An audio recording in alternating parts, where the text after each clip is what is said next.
Lorsque vous rédigez des mathématiques, que ce soit en mode en ligne ou hors texte, LaTeX gère parfaitement les espaces entre les symboles, les chiffres et les autres caractères. Donc sur le principe, vous n'avez pas à intervenir.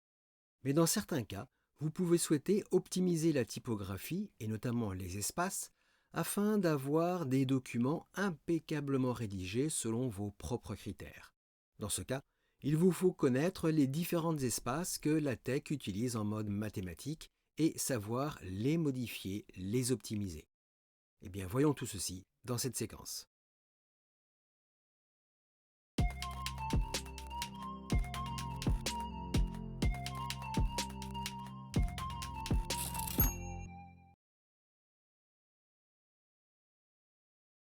Lorsque vous rédigez un document LaTeX, vous utilisez certainement le package Babel. Ceci afin de bénéficier des traductions et des règles typographiques françaises.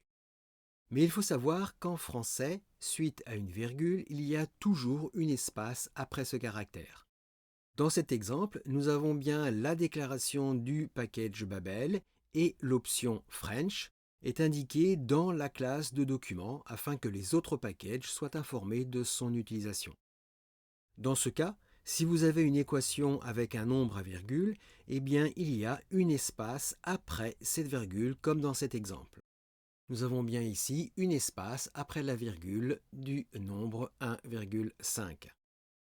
Pour éviter cela, dans le préambule, il suffit d'utiliser l'option décimale mat comma du package French Babel.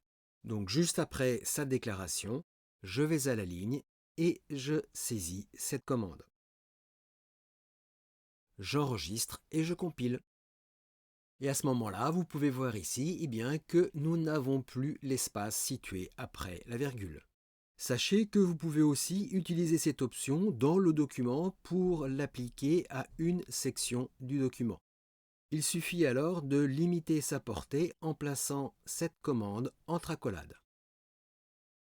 Lorsque vous avez des nombres très grands, milliers ou millions, vous pouvez souhaiter les afficher avec des groupes de 3 chiffres. Cela facilite la lecture pour les élèves. Le package Babel French permet cet affichage avec la commande ''nombre. Mais l'auteur du package, Daniel Flippo, recommande plutôt d'utiliser la commande numprint du package numprint. Attention, il faut déclarer ce package après le package French Babel. Donc dans le préambule, je me place après la déclaration du package Babel et je déclare le package numprint. Et dans le document, là où vous le souhaitez, vous pouvez utiliser la commande numprint. Donc dans cet exemple, vous voyez ici que nous n'avons pas de regroupement par 3 chiffres. Donc ici, je me place devant ce grand nombre et j'utilise ma commande numprint. Parfait, j'enregistre et je compile. Et voilà, nous avons bien pour ce très grand nombre un regroupement par 3 chiffres. Et vous pouvez voir que ces groupes s'appliquent aux chiffres avant et après la virgule décimale. Donc voilà comment paramétrer le package Babel French pour une optimisation des espaces en mode mathématique. Voyons maintenant les espaces dans les modes mathématiques. Dans les modes mathématiques, l'unité des espaces est le MU pour Math Unite. Et 1 MU est égal à 1/18 de EM, sachant que l'unité EM correspond à la taille de caractère utilisée. LaTeX nous propose plusieurs espaces positifs dont vous avez un tableau récapitulatif ici. Voici tous les espaces qui sont disponibles. Vous savez que les espaces supplémentaires ne sont pas interprétés en LaTeX. Pour un espace double quadratin, c'est la commande Q quad. Pour un quadratin simple, c'est quad. Pour un demi-quadratin, c'est EN space, etc., etc. Vous avez ici les différentes commandes. Pour certaines d'entre elles, pour les espaces épaisse, moyenne et fine, vous avez des abréviations. Et dans la dernière colonne de ce tableau, vous avez les exemples d'applications. Ces espaces sont placés entre 2x et 3y. Donc ici, on a un double quadratin. un quadratin, un demi-quadratin, une espace épaisse, une espace moyenne et une espace fine. Juste en dessous, eh bien, vous avez le tableau des valeurs avec les équivalences entre la commande et la valeur appliquée. Mais vous pouvez aussi parfaitement utiliser des espaces négatifs. Sur le même principe, eh bien, vous avez ici les espaces négatifs qui sont disponibles et les valeurs correspondantes. Et là encore, eh bien, vous avez un exemple toujours avec les deux valeurs 2x et 3y. Donc pour une espace fine négative, une espace moyenne négative et une espace épaisse négative. Maintenant, nous allons voir différents exemples où il est nécessaire de corriger les espaces standards de LaTeX dans les modes mathématiques. Voici un exemple d'un vecteur au-dessus de la lettre J. Et vous pouvez voir que ce n'est pas tout à fait judicieux car la pointe de la flèche est collée à la parenthèse fermante. Nous allons zoomer et vous voyez que ce n'est pas du tout agréable à l'œil. Pour corriger cela, nous allons insérer une espace fine insécable avec la commande /virgule que nous avons ici.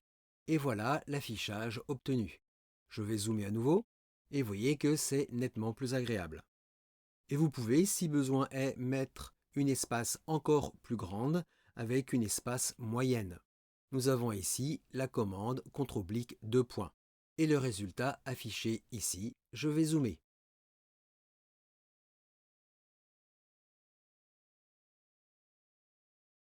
Dans ce deuxième exemple, nous avons placé ici un exposant après une paire de parenthèses. Nous pouvons éventuellement penser que l'espace qu'il y a entre la parenthèse fermante et l'exposant est trop important. Je zoome. Voici l'affichage standard obtenu. Pour corriger cela, nous allons pouvoir insérer une espace fine négative avec la commande /. Et ainsi, nous réduisons l'espace qu'il y a entre la parenthèse fermante et notre exposant. Je zoome. Et voici qui est nettement plus agréable à l'œil.